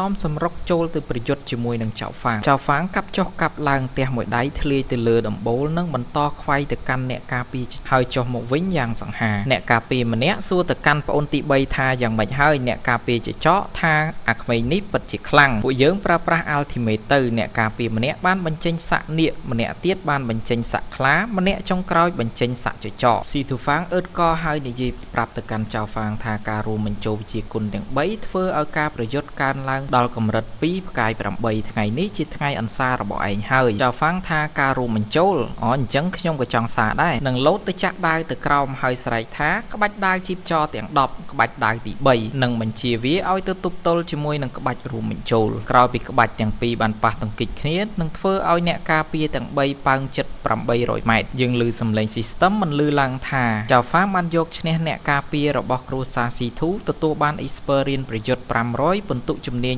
3000សម្រាប់ក្បាច់ដាវជីបចរទាំង10នៅពេលដែលប្រយុទ្ធចប់ស៊ីធូហ្វាងបានចាប់ជឿតានដើម្បីគម្រាមចៅហ្វាងថាឆាប់ដោះលែងនាងបើឯងនៅជាកូនប្រុសជឿឋានក្រោយពីខំដៃស៊ីធូអុកមួយកែងធាក់ផ្លោកមួយធ្វើឲ្យស៊ីធូដួលដេករណែលរណោលពេញនឹងដីចៅហ្វាងគិតថាមើលទៅថ្ងៃក្រោយត្រូវតែប្រយ័ត្នឲ្យបានច្រើនបន្តិចហើយស៊ីធូហ្វាងថាបងប្រុសខ្ញុំខុសហើយសុំទុកជីវិតឲ្យខ្ញុំផងស៊ីធូហ្វាងនិយាយថាថ្ងៃនេះបើសិនជាគាត់ដោះលែងគេថ្ងៃក្រោយប្រកាសជាមាននារីរងគ្រោះជាច្រើនបន្តទៀតថ្ងៃនេះឯងត្រូវតែស្លាប់ស្របពេលកណ្ដាប់ដៃរៀបទៅដល់មុខរបស់ស៊ីធូហ្វាងក៏បានតបថាខ្ញុំដឹងថាតារបស់ឯងគឺត្រូវបានចៅមឹងចាប់ទៅដាក់គុកខ្ញុំដឹងថានៅទីណាចៅហ្វាងបានឈប់កណ្ដាប់ដៃហើយប្រាប់ឲ្យស៊ីធូហ្វាងនិយាយមកស៊ីធូហ្វាងចាប់ដៃរបស់ចៅហ្វាងហើយដកចេញនិងបន្តនិយាយថាតារបស់ចៅហ្វាងត្រូវបានគេឃុំទុកនៅក្នុងព្រៃនៅខាងក្រោយផ្ទះរបស់គ្រួសារចៅនិងបន្តថាចៅមឹងនិងចៅស៊ន់បានចងសម្ព័ន្ធជាមួយនឹងឪពុករបស់គេចៅហ្វាងគិតថាវាមិនចម្លែកទេដោយសារតែពួកគេមានអ្នកគ្រប់គ្រងនៅពីក្រោយទៅពួកគេហ៊ានធ្វើយ៉ាងហ្នឹង System អបអរសាទរចៅហ្វាងសម្រាប់ការស្វែងរកឃើញនៅតម្រុយប្រព័ន្ធក៏បានបញ្ជាក់ផងដែរថាសម្រាប់ Quest មួយហ្នឹងបើសិនជាចៅហ្វាងអាចសម្លាប់ម្ចាស់ក្រុងបាននឹងទទួលបាន50000ពិន្ទុចៅហ្វាងគិតថាសម្រាប់ Quest នឹងមកចំពេលល្អបើសិនជាគាត់ចង់យកគ្រួសារចៅមកវិញវាមិនអាចគេចផុតពីការធ្វើសត្រូវរបស់ម្ចាស់ក្រុងនោះទេស៊ីធូហ្វាងបន្តអង្វរទៅកាន់ចៅហ្វាងថាអ្វីដែលគាត់បានដឹងគាត់បានប្រាប់ទៅកាន់ចៅហ្វាងអស់ទៅហើយសូមដោះលែងគាត់ទៅស៊ីធូហ្វាងធាក់មួយជើងទៅកាន់ស៊ីធូផ្ទប់ទៅនឹងក្រែសន្លប់ឆឹងហើយបន្តដើរចេញទៅហើយហៅជឿតានឲ្យដើរទៅជាមួយជឿតានសួរថាទៅណា ចៅហ្វាងប្រាប់ថាយើងត្រឡប់ទៅកាន់គ្រួសារចៅវិញដើម្បីស្វែងរកយុត្តិធម៌រឿងរបស់យើងក៏បានចប់នៅត្រឹមនឹងសូមអរគុណអ្នកទាំងអស់គ្នាដែលបានតាមដានតាំងពីដើមរហូតដល់ចប់អរគុណអ្នកទាំងអស់គ្នាជួបគ្នានៅវីដេអូក្រោយទៀតអរគុណជម្រាបលាទាំងអស់គ្នាបាទសួស្តីអ្នកទាំងអស់គ្នាជួបគ្នាម្ដងទៀតជាមួយនឹងរឿងជួយជាងសឹងជីនិងជាភាសាខ្មែរថាកំពូលអ្នកប្រយុទ្ធនៅក្នុងពិភពនិមិត្តរដូវកាលទី1ភាគទី8ទាំងអស់គ្នាចាប់ផ្ដើមនៃសាច់រឿងនៅក្នុងផ្ទះរបស់គ្រួសារចៅយើងឃើញថាចៅម៉ឹងកំពុងតែអានសៀវភៅស្របពេលនោះចៅស៊ន់ក៏បានរត់ចូលមកហើយស្រែកថាពូហៅមិនល្អទេចៅហ្វាំងវាខ្លាំងណាស់វាបានវាយអ្នកប្រុសស៊ីទូហ្វាំងឲ្យពិការឥឡូវហ្នឹងវាកំពុងតែសម្ដៅមកផ្ទះរបស់គ្រួសារចៅយើងដើម្បីសងសឹកហើយពុកជួយខ្ញុំផងបើសិនជាខ្ញុំស្លាប់ពុកប្រកាសជាគ្មានអ្នកស្នងត្រកូលនោះទេមិនទាន់និយាយចប់ផងស៊ីមួយជើងរបស់ចៅម៉ឹងប្រាប់ឲ្យបិទមាត់និងនិយាយថាអត់កំណើតតើចៅហ្វាំងហ្នឹងវាគឺជាស្អីទៅខ្លាចស្អីវាយើងមានម្ចាស់ក្រុងនៅពីក្រោយយើងចាំបាច់អីទៅខ្លាចពួកវាចៅស៊ន់ថាចៅហ្វាំងវាហ៊ានវាយស៊ីទូហ្វាំងឲ្យពិការច្បាស់ណាស់វាមិនຕົកម្ចាស់ក្រុងនៅក្នុងកៅភ្នែករបស់វានោះទេចៅម៉ឹងតបឯងដឹងស្អីខ្លះបើសិនជាស៊ីទូហ្វាំងពិការតើម្ចាស់ក្រុងអាចຕົកឲ្យចៅហ្វាំងនៅរស់ដែរឬទេចៅស៊ន់ពុកនិយាយធំត្រូវនឹងចាក់តែព្រមទាំងនិយាយថាបើទោះជាយើងមិនសម្លាប់វាក៏ម្ចាស់ក្រុងកំចាត់វាចោលដែរចៅម៉ឹងងក់ក្បាលព្រមទាំងសើចហើយតបថាលើកនេះចៅហ្វាំងត្រូវតែស្លាប់ស្របពេលដែលលើកតែរៀបនឹងផឹកក៏មានអ្នកបម្រើម្នាក់ត្រូវបានធាក់ប៉ើងចូលមកក្នុងផ្ទះចៅម៉ឹងនិងចៅស៊ន់បានរត់ចេញទៅមើលឃើញថាគឺជាចៅហ្វាំងបានមកដល់សោះចៅហ្វាំងអូសដើរចូលនឹងថាកុំទាន់សប្បាយចិត្តពេកបើទោះជាខ្ញុំត្រូវស្លាប់ក៏ត្រូវតែនាំអ្នកទាំងពីរទៅជាមួយដែរចៅម៉ឹងដើរទៅមុខហើយប្រាប់ឲ្យចៅស៊ន់ឆាប់បាញ់កំជ្រួចធ្វើជាសញ្ញាជូនដំណឹងទៅដល់វិមានម្ចាស់ក្រុងក្រោយទទួលបញ្ជាពីឪពុកចៅស៊ន់យកកំជ្រួចពីចង្កេះនិងដកគន្លឹះមើលចុះមើលឡើងគោះចុះគោះឡើងហាក់ដូចជាគ្មានសញ្ញាអ្វីទាល់តែសោះចៅម៉ឹងនិយាយថាលើកមុនឯងអាចរត់រួចម្ដងហើយលើកនេះហ៊ានត្រឡប់មកគ្រួសារចៅវិញតើមករកនេះគឺមករកសេចក្តីស្លាប់តើមែនឬទេចៅហ្វាំងតបវិញក្នុងនាមជាកូនចៅរបស់គ្រួសារចៅលោកហ៊ានខុបខិតជាមួយនឹងអ្នកក្រៅក្បត់ជាមួយនឹងគ្រួសារថ្ងៃនេះខ្ញុំតំណាងឲ្យម្ចាស់នៃគ្រួសារដាក់ទោសលោកចៅម៉ឹងនិយាយថាអាល្អិតចិត្តដល់ថ្ងៃស្លាប់ហើយនៅសម្ដីថ្លោះទៀតព្រមទាំងដកកំបិតក្រវីនិងនិយាយថាថ្ងៃនេះខ្ញុំនឹងកំចាត់ឯងចោលនិងសម្រុកចូលលោតទៅកាប់ចៅហ្វាំងដកដាវទៅរងខ្ទាតនៅចំហាយទៅប៉ះជាមួយនឹងចៅស៊ន់ដែលកំពុងគោះកំជ្រួចមិនចេញអស់ចិត្ត80ម៉ោងនោះធ្វើឲ្យកំជ្រួចដំណើរការបាញ់ចេញទៅលើដើម្បីស្នើសុំជំនួយស្របពេលដែលចៅម៉ឹងនិងចៅហ្វាំងកំពុងប្រយុទ្ធគ្នាដាវទល់នឹងកំបិតដាវរបស់ចៅហ្វាំងកាប់ចេញទៅចៅម៉ឹងគេចផុតទៀតទៅចំចៅស៊ន់ដែលកំពុងតែពួនក្រោយសសរលិចនោមជ្រោចថែមទាំងស្រែកថាហេតុអ្វីបានជាចៅហ្វាំងខ្លាំងម្លេះក្រឡេកមើលទៅកាន់អ្នកទាំងពីរដែលកំពុងប្រយុទ្ធគ្នាកាប់ចុះកាប់ឡើងស្ទើរតែត្រូវក្បាលរបស់ចៅស៊ន់បរិសសាច់កម្មរបស់យើងបាននិយាយថាបើសិនជាពុករបស់គាត់ចាញ់ទេមិនពិតទេអញ្ចឹងមានតែរត់បើសិនជានៅកន្លែងនឹងយូរគឺមានតែស្លាប់តែប៉ុណ្ណោះក្រោយចៅម៉ឹងក្រវីកំបិតធំកាប់ចុះកាប់ឡើងចៅហ្វាំងរងចុះរងឡើងលោតទៅខាងលើកាប់មួយដាវធ្វើឲ្យចៅម៉ឹងខ្ទាតធ្លាក់កំបិតក្អួតឈាមចេញពីមាត់និងនិយាយថាចៅម៉ឹងឮគេល្បីថាលោកមានក្បាច់គុណកម្រិត2ផ្កាយ8តែមកជួបផ្ទាល់ដូចជាគ្មានអ្វីអស្ចារ្យទាល់តែសោះចៅម៉ឹងជូតឈាមនិងលើកកំបិតព្រមទាំងនិយាយថាកុំបានសម្ដីពេកចៅហ្វាំងមនុស្សនៅក្នុងវិមានរបស់លោកម្ចាស់ក្រុងនឹងមកដល់ឆាប់នេះចៅហ្វាំងថាកុំបារម្ភអីមុនពេលដែលពួកគេមកដល់គាត់នឹងសម្លាប់លោកឲ្យបានមុនចៅហ្វាំងលោតឡើងទៅលើក្រវីដាវនិងប្រើប្រាស់ក្បាច់ដាវជីបចរទាំង10ដាវ3រួមគ្នានិងបញ្ចេញដាវ3រួមជាមួយគប់ទៅកាន់ចៅម៉ឹងបាននិយាយថាតើឯងគិតថាឯងអាចសម្លាប់ខ្ញុំបានមែនទេនឹងបានប្រើក្បាច់ដាវកំបិតកាត់ទៅទប់ទល់តែហាក់មិនមែនជាដៃគូរបស់ក្បាច់ដាវជីបចរទាំង10របស់ចៅហ្វាំងនោះទេចៅហ្វាំងប្រើប្រាស់កម្លាំងបន្ថែមផ្ទុះហុយដេជុកនិងនិយាយថាចៅម៉ឹងចៅស៊ន់ថ្ងៃនេះជាថ្ងៃអន្សាររបស់ឯងទាំងពីរហើយចៅស៊ន់លុតជង្គង់និងអង្វរសុំកុំឲ្យចៅហ្វាំងសម្លាប់ខ្លួនថែមទាំងចង្អុលទៅកាន់ចៅម៉ឹងនិងនិយាយថាគាត់គឺជាមេកំណត់ខ្ញុំគ្មានអ្វីពាក់ព័ន្ធនឹងគាត់ទេបើសិនជាចង់សម្លាប់គឺសម្លាប់គាត់តែម្នាក់ទៅបានហើយចៅម៉ឹងបានត្រឹមខឹងហើយថាអាកូនចង្រៃអាកូនរមើគុណខ្ញុំគឺជាឪពុករបស់ឯងណាចៅស៊ន់លោតទៅធាក់និងនិយាយថាបិទមាត់អតាកចាស់កុំមករញ៉េរញ៉ៃជាមួយនឹងខ្ញុំថែមទាំងទៅគក់ច្របាច់ឲ្យចៅហ្វាំងលបងហ្វាំងតារាមណាលបងຕົកជីវិតឲ្យខ្ញុំនឹងផ្ដល់ទ្រព្យសម្បត្តិទាំងអស់ដែលឪពុកខ្ញុំបានលាក់ឲ្យទៅលបងខ្ញុំស្បត់រាល់ចំណូលទាំងអស់ការលួចបន្លំគ្រួសារជាច្រើនឆ្នាំនិងការទិញផ្ទះរាប់សិបខ្នង នៅខាងក្រៅនឹងស្រីស្អាតរាប់សិបនាក់ព្រមទាំងគេមរតកទាំងអស់ខ្ញុំនឹងប្រគល់ជូនលោកបងហ្វាងទាំងអស់ចៅហ្វាងនិយាយថាឯងទាំងពីរនាក់នេះពិតជាសមជាឪពុកកូននឹងគ្នាមែនចៅស៊ន់ឲ្យតែលោកបងទុកជីវិតឲ្យខ្ញុំអាចហៅលោកបងថាពុកក៏បានដែរនឹងនិយាយថាចៅមឹងអាតាចាស់ឯងល្មមងាប់ហើយចៅមឹងស្រែកថាអាថោកទៀបនឹងលោតទៅវាយចៅស៊ន់ថាលោកពុកជួយកូនផងសូមអង្វរចៅហ្វាងក្រពាត់ដៃនឹងធាក់មួយជើងប៉ើងទៅខ្ទប់នឹងសសរក្អួតឈាមចិត្តមួយប៉ោតចៅមឹងមុនពេលស្លាប់និយាយថាខ្ញុំមិនអាចទទួលយកបានទេក៏ទៅបើកលុយបាត់ទៅ System load មកទទួលបាន experience ចំនួន 50000 និងទទួលបានគម្ពីរមូលដ្ឋានគ្រឹះគ្រូឱសថចៅហ្វាងថាពិតជាល្អមើលទៅគាត់គួរតែចំណាយពេលរៀនពីវាឲ្យបានច្រើនបន្តិចហើយចៅស៊ន់លបងហ្វាងមេខ្លោងស្លាប់បាត់ទៅហើយអញ្ចឹងខ្ញុំសុំទៅមុនហើយចៅហ្វាងឈប់សិនខ្ញុំមានសំណួរមួយចង់សួរឯងតើម្ចាស់ក្រុងស៊ីធូហោជាមូលហេតុអ្វីបានជាគាត់ជួយឪពុកកូនឯងតើឯងបានផ្ដល់ប្រយោជន៍អ្វីខ្លះដល់គាត់ព្រមទាំងលើកដាវភ្ជុងទៅកាន់ចៅស៊ន់គិតក្នុងចិត្តថាកម្លាំងរបស់ម្ចាស់ក្រុងនឹងមកដល់ឆាប់នេះគាត់ត្រូវតែរកវិធីសាស្ត្រគិតខ្លួនចេញពីនេះឲ្យបានឆាប់សាច់រឿងរបស់យើងក៏បានចប់នៅត្រឹមនេះសូមអរគុណអ្នកទាំងអស់គ្នាដែលបានទស្សនាតាំងពីដើមរហូតដល់ចប់អរគុណអ្នកទាំងអស់គ្នាជួបគ្នានៅវីដេអូក្រោយទៀតជម្រាបលាបាទសួស្តីអ្នកទាំងអស់គ្នាជួបគ្នាម្ដងទៀតជាមួយនឹងរឿងជួយជាងសឹងជីនិងជាភាសាខ្មែរថាកម្ពូលអ្នកប្រយុទ្ធនៅក្នុងពិភពនិមិត្តរដូវកាលទី1ភាគទី9ទាំងអស់គ្នាចាប់ផ្ដើមនៃសាច់រឿងបន្តពីភាគទី8ក្រោយពេលសម្លាប់ចៅមឹងរួចមកចៅហ្វាងក៏បន្តសួរទៅកាន់ចៅស៊ួនតើការដោះដូររវាងពួកគេនិងលោកអភិបាលក្រុងគឺជាអ្វី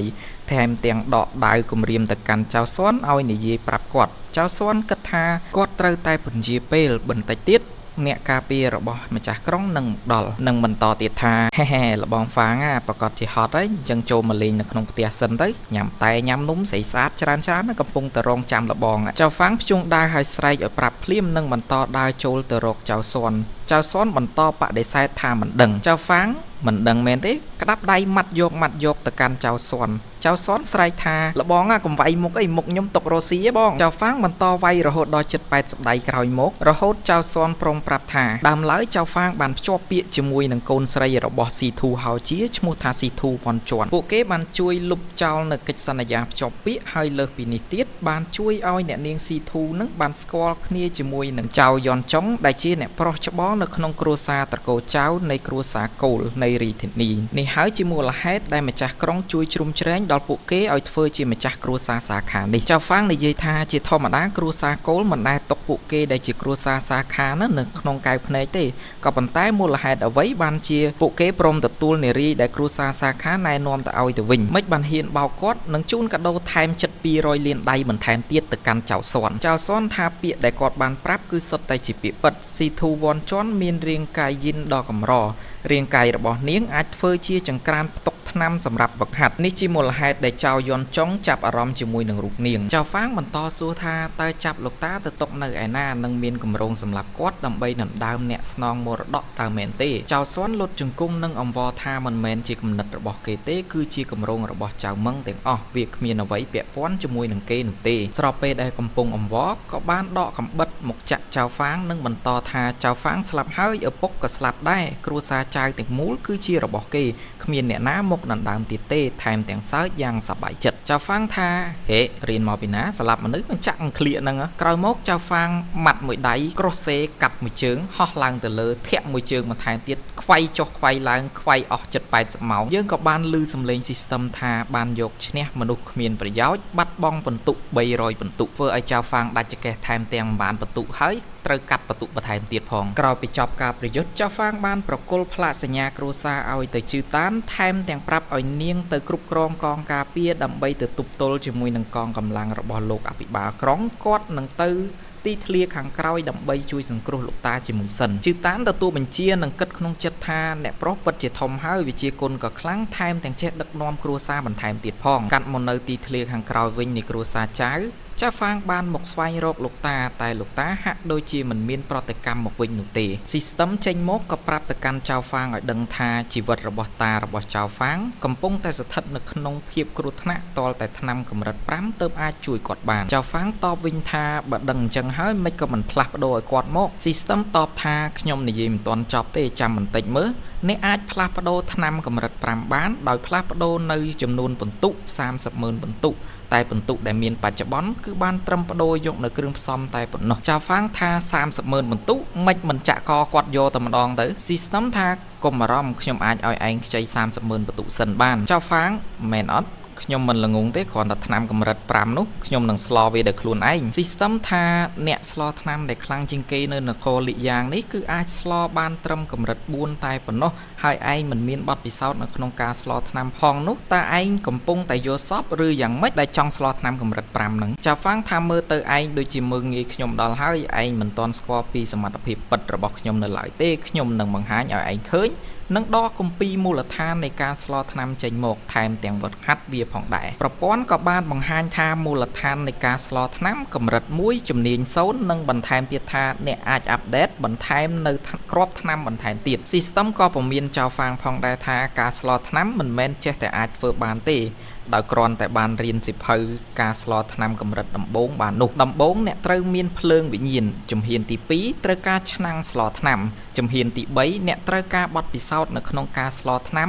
តើឥឡូវហ្នឹងឯងមានអីខ្លះហើយគ្មានអ្វីទាំងអស់ហ្នឹងចៅហ្វាងបានបង្ហាញភ្លើងអ្នកណាថាខ្ញុំគ្មានបច្ចេកទេសនៅក្នុងការប្រើប្រាស់ភ្លើងបើទោះជាវាមិនបានស្មើភ្លើងរបស់សៀយានក៏ដោយដែលមានភ្លើង 3-4 ពណ៌ក៏វាអាចស្លថ្នាំបានផងដែរ System ថាបើទោះជាឯងមានភ្លើងក៏ដោយក៏វាគ្មានប្រយោជន៍ដែរបើគ្មានឆ្នាំងស្លថ្នាំតែឯងធ្វើម៉េចទើបអាចស្លថ្នាំបាននៅក្នុងទីក្រុងអ៊ីស៊ុយមួយនេះគ្រាន់តែជាទីក្រុងតូចមួយគ្មានឆ្នាំងស្លថ្នាំល្អៗសម្រាប់ស្លថ្នាំកម្រិតខ្ពស់នោះទេចៅហ្វាងបន្តរើចុះរើឡើងមានទាំងស្បែកជើងស្លាបព្រាចាននិងបន្តរើចុះរើឡើងឃើញមានខ្ទះដ៏កញ្ចាស់មួយ System ថាហើយអាម៉េចឯងចង់យកខ្ទះដ៏ច្រេះចាប់ហ្នឹងយកមកស្លថ្នាំនៅកម្រិតខ្ពស់មែនហើយកំពុងលេងសើចមែនចៅហ្វាងបោះចុះបោះឡើងហើយនិយាយថាខ្ញុំគិតថាវាគ្រប់គ្រាន់ហើយថែមទាំងគប់ចុះគប់ឡើងទៅប៉ះទៅនឹងជញ្ជាំងបញ្ចេញនៅអក្សរជាប់នឹងជញ្ជាំងដែលជាសម្បត្តិបន្សល់ទុកពីតារបស់ចៅហ្វានសាច់រឿងរបស់យើងក៏បានចប់នៅត្រឹមហ្នឹងសូមអរគុណអ្នកទាំងអស់គ្នាដែលបានទស្សនាតាំងពីដើមដល់ចប់រាល់កំហុសខុសឆ្គងទាំងអស់គ្នាសូមអ្នកទាំងអស់គ្នាខន្តីអភ័យទោសអរគុណអ្នកទាំងអស់គ្នាយើងជួបគ្នានៅវីដេអូក្រោយទៀតអរគុណជម្រាបលាបាទសួស្តីអ្នកទាំងអស់គ្នាគឺថាយើងជួបគ្នាម្ដងទៀតជាមួយនឹងរឿងជួយជាងសឹងជីនិងជាភាសាខ្មែរថាកំពូលអ្នកប្រយុទ្ធនៅក្នុងពិភពនិមិត្តរដូវកាលទី1ភាគទី10ទាំងអស់គ្នាចាប់ផ្ដើមនៃសាច់រឿងក្រោយយើងឃើញសម្បត្តិដែលបន្សល់ទុកពីលោកតារបស់ចៅហ្វាងដែលមានអត្ថន័យថាចៅហ្វាងបើសិនជាឯងកំពុងតែអានសម្បត្តិនេះប្រហែលជាតាបានទៅផុតបាត់ទៅហើយ3ឆ្នាំមុនពួកយើងត្រូវបានគេកាត់ផ្ដាច់ចេញពីខ្សែឈាមគ្រួសារសាខានៃគ្រួសារចៅបានផ្លាស់ប្ដូរទីតាំងមករស់នៅក្នុងទីក្រុងអ៊ីស៊ុយមួយនេះអស់រយៈពេល300ឆ្នាំមកហើយដែលបុព្វបុរសរបស់គ្រួសារចៅយើងបានខិតខំមិនឈប់មិនឈររិះរកនៅមធ្យោបាយដើម្បីវិលត្រឡប់ទៅរកខ្សែឈាមដើមវិញកាលពីពេលនោះឪពុករបស់ឯងគឺជាមនុស្សដែលមានទេពកោសល្យខ្លាំងណាស់តាបានដាក់ក្តីសង្ឃឹមទាំងអស់ទៅលើគាត់ជាអកុសលគាត់ត្រូវបានឪពុករបស់ចៅចនសុងជាអ្នកសម្លាប់ក្រោយពីពេលនោះមកទំនួលខុសត្រូវនៅក្នុងការនាំយកគ្រួសារត្រកូលចៅរបស់យើងត្រឡប់ទៅរកខ្សែឈាមវិញត្រូវបានបាត់បង់តាំងពីពេលនោះមកឯងគឺជាមនុស្សតែម្នាក់ដែលតាផ្ដល់ក្តីសង្ឃឹមថានឹងអាចនាំគ្រួសារចៅត្រឡប់ទៅវិញបានក្រោយពីអានសម្បត្តិនេះចប់តារបស់ចៅហ្វាងមានអាការៈហាក់ដូចជាដុនដាបជាខ្លាំងចៅហ្វាងថាគាត់ពិតជាមិនចង់ឃើញលោកតាស្លាប់នោះទេលោកតាត្រូវតែរស់លោកតាត្រូវតែរស់រងចាំមើលការដឹកនាំរបស់គេដឹកនាំគ្រួសារទៅកាន់ភាពរុងរឿងនិងនាំឲ្យទៅកាន់ខ្សែឈាមដើមវិញស្របពេលនោះជឺតានដើរចូលមកបានប្រាប់ថានាងបានរៀបចំមនុស្សក្នុងត្រកូលបានរួចរាល់ហើយមនុស្សគ្រប់គ្នាពិតជាសប្បាយចិត្តដែលបានឮថាអ្នកប្រុសត្រឡប់មកវិញស្របពេលនោះក្រឡេកមើលទៅកាន់លោកតាកំពុងតែដេកដួលនៅនឹងគ្រែចៅហ្វាងថាជឺស៊ីនាងមកតាន់ពេលល្អតើនាងមានដឹងទេថានៅក្នុងគ្រួសារមានស្មៅភ្លើងដែរឬទេមានប៉ុន្មានយកមកទាំងអស់មកខ្ញុំត្រូវការដើម្បីយកមកស្លថ្នាំជូនលោកតាជឺតានងក់ក្បាលនិងប្រាប់ថានាងនឹងឆាប់ទៅធ្វើភ្លាម System ថាប្រភេទស្មៅភ្លើងគ្រាន់តែជាប្រភេទស្មៅដែលមានកម្រិតទាបធម្មតាគេប្រើវាជាចំណីសត្វតែប៉ុណ្ណោះតែឯងមានកម្រងអ្វីនៅក្នុងការប្រើប្រាស់ថ្នាំប្រភេទនេះចៅហ្វាងបើកប្រព័ន្ធនិងគិតថាគាត់មានវិធីសាស្ត្រផ្ទាល់ខ្លួនប្រភេទថ្នាំគ្រាប់ដែលធ្វើឲ្យរស់ឡើងវិញគឺជាប្រភេទថ្នាំគ្រាប់កម្រិត5ដើម្បីជួយសង្គ្រោះលោកតាគាត់ត្រូវតែឆាប់ធ្វើខ្លួនឯងឲ្យក្លាយជាគ្រូស្លថ្នាំកម្រិត5ក្នុងរយៈពេលខ្លីគាត់បានត្រឹមស្លថ្នាំគ្រាប់សូរិយាចន្ទ្រាតាមបច្ចេកទេសស្លថ្នាំកម្រិតដំបូងត្បិតវាជាប្រភេទថ្នាំគ្រាប់កម្រិតទាបមែនតែវាធានាអត្រាជោគជ័យបានដល់ទៅ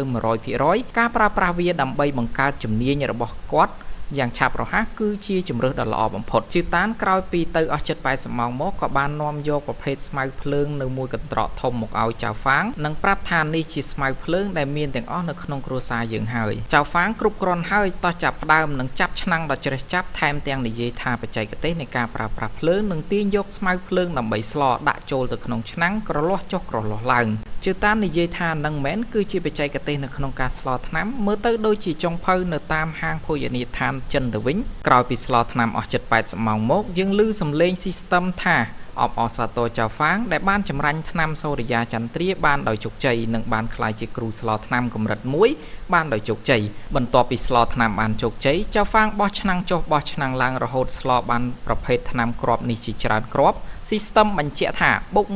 1+1+1ជាបន្តបន្ទាប់ System ថាក្រនបើថ្នាំគ្រាប់សូរិយាចន្ទ្រាគឺជាប្រភេទថ្នាំកម្រិតទាបវាត្រូវបានគេចាត់ទុកថាជាប្រភេទថ្នាំអត់ប្រយោជន៍និងជាថ្នាំដែលគេមិនចាត់ទុកនៅក្នុងកម្រិតថ្នាំចៅហ្វាងពិតជាឆ្លាតដែលចេះប្រើចន្លោះប្រហោងនេះដើម្បីបង្កើតនៅកម្រិតជំនាញនៃគ្រូស្លថ្នាំជំនាញបូក1+1ប្រព័ន្ធស្រែកថាយឺតចិត្តដាច់ពោះហើយប្រព័ន្ធនៅតែបន្តលោតបូក